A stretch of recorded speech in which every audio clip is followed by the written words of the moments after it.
Hello friends, तो कैसे हैं आप सभी। तो आइए आज की क्लास में हम लोग जानेंगे कि वास्तविक संख्या, यानी कि हमने पिछले क्लास में बताया था कि मैथ का हम लोग चैप्टर शुरुआत करेंगे जिसका नाम है वास्तविक संख्या। क्या नाम है? तो वास्तविक संख्या। सबसे पहले चैप्टर शुरू करने से पहले यानी कि एक्सरसाइज 1.1 शुरू करने से पहले हम थोड़ी सी जानकारी लेंगे कि ये वास्तविक संख्या आखिर क्या है। क्या वास्तविक संख्या आपको बता दें। अच्छा चलो आप बताओ कि चीज़ें क्या होती है। एक तो वास्तविक होती है या फिर कल्पना होती है, यानी कि एक तो ओरिजिनल में मानो है और एक हम कल्पना करते हैं कि शैतान है। यही दो चीज़ें हैं। या फिर चीज़ें वास्तविक है, जैसे कोई चीज़ें हम ताजमहल देखने गए हैं तो ये वास्तविक हो गया। या कुछ लोग सपना देखते हैं कि हम लोग घूमने जा रहे हैं, दिल्ली घूम रहे हैं, यहाँ घूम रहे हैं, वो घूम रहे हैं, हमको शेर खा रहा है, शेर दौड़ा रहा है। तो जो तरह तरह की देखते वो क्या है, काल्पनिक है। तो संख्या भी दो ही तरह की होती है।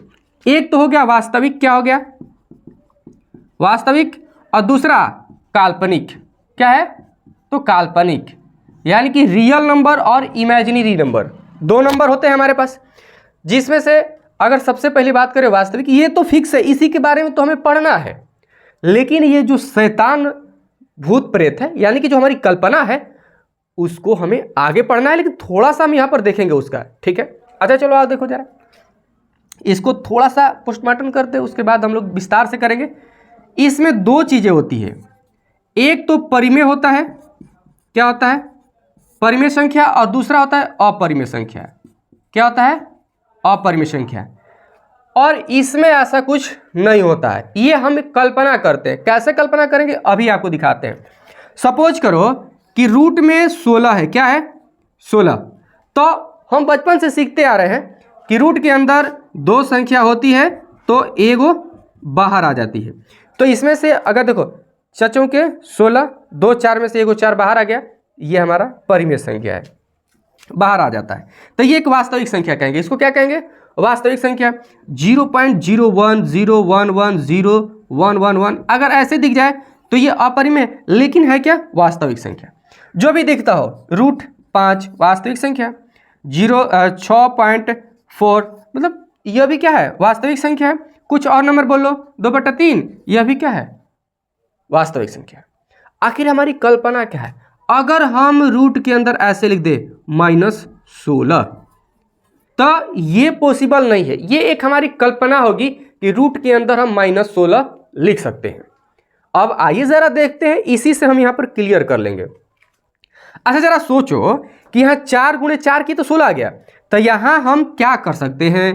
तो -4 × -4 करेंगे, तो चचों के 16 पर माइनस माइनस तो प्लस हो जाएगा ना। अच्छा बड़ी दिमाग लगा रहे हैं सर, ऐसे कैसे? एगो माइनस डालिए ना, फिर माइनस आ तो गया, हो गया, वाह क्या बात है। लेकिन आप बताओ कि चचों के 16 माइनस हो तो गया, लेकिन क्या ये दोनों एक जैसा है कि इसमें से एक बाहर निकालोगे? फंस गए ना।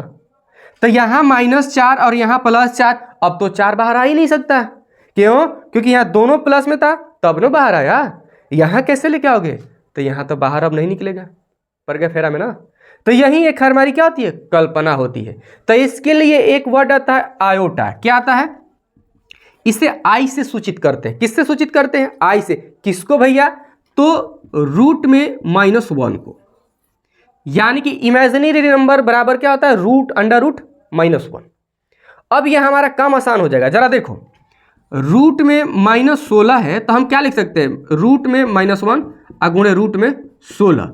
अब एक रूल कहता है कि रूट में 4 × रूट में 4 करते हो तो √16 आता है, रूट में 5 × रूट में 3 करते हो तो रूट में 15 आता है। ये आपस में गुणा हो जाता है, रूट एगो हो जाता है। ठीक है, वैसा ही हमने किया, -1 और 16, -16 हो गया। अब इस -1 के बदले हम आई लिखेंगे। क्या लिखेंगे? आई, गुणे इस 16 के बदले हम इसमें अब 4 × 4 कर सकते हैं, तो बराबर आई गुणे 2 4 में से एगो 4 निकल गया, तो 4i क्या हो गया इसका आंसर। ये हमारा इमेजिनरी नंबर है। इसके बारे में हम 11th में बहुत डिटेल से समझेंगे, लेकिन हम जानेंगे वास्तविक संख्या के बारे में। वास्तविक संख्या के बारे में दो चीज़ें हमने देखा, परिमेय और अपरिमेय संख्या। अगर इसके डिफिनेशन की बात करोगे तो एक ही चीज़ आता है कि परिमेय और अपरिमेय संख्या के समूह को हम वास्तविक संख्या कहते हैं। तो आप देखो, अब इसमें परिमेय में और अपरिमेय में डिवाइड हो जाता है। जैसे सीधा वे में समझना है, एक लाइन में अपरिमेय एक तब पाई है, ये अपरिमेय है, ठीक है। दूसरा चीज क्या है, तो अंडर रूट में होना चाहिए और ऐसी संख्या जो बाहर ना निकले, जैसे 3, 5, 7, या फिर रूट के अंदर अभाज्य संख्या कह सकते हो, ये बाहर नहीं आता है इसलिए इसको अपरिमेय संख्या कहते हैं।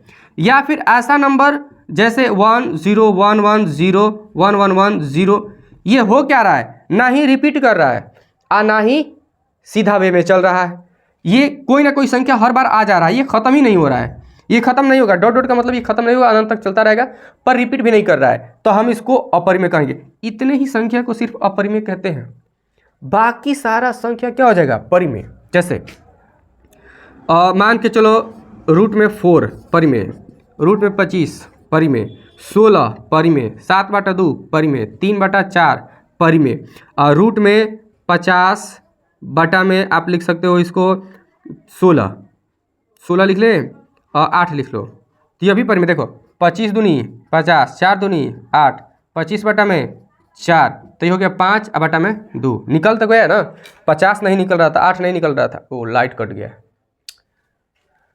क्या कर सकते हैं, अब पता नहीं कब लाइट आएगा।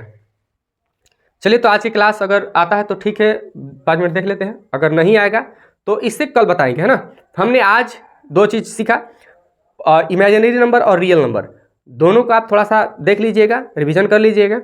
कल की क्लास में हम लोग वास्तविक संख्या के 2 पार्ट्स है, परिमेय और अपरिमेय, इसको थोड़ा सा और देख लेंगे, उसके बाद सीधा हम पर्सनली पे चलेंगे, यूक्लिड विभाजन एल्गोरिथम से मसा कैसा बनता है। और न्यू बुक में काफ़ी चीज़ें बदल चुकी है, आप देखोगे बहुत सारा चैप्टर को हटाया गया है, तो हम न्यू पैटर्न के ही अकॉर्डिंग चलेंगे, क्योंकि पिछले पैटर्न मतलब काफ़ी लेंदी हो जाता है, ठीक है। और नए पैटर्न से जब क्वेश्चन करेंगे तो फिर हम पीछे पढ़ के क्यों अपना माथा पेचिस करें, ओके। तो हम लोग नए पैटर्न के हिसाब से पढ़ेंगे, उसमें ज़्यादातर क्वेश्चन हटा दिए गए हैं, उसको हम लोग नहीं देखने वाले हैं, ठीक है। चलिए, तो मिलते हैं अगले क्लास में।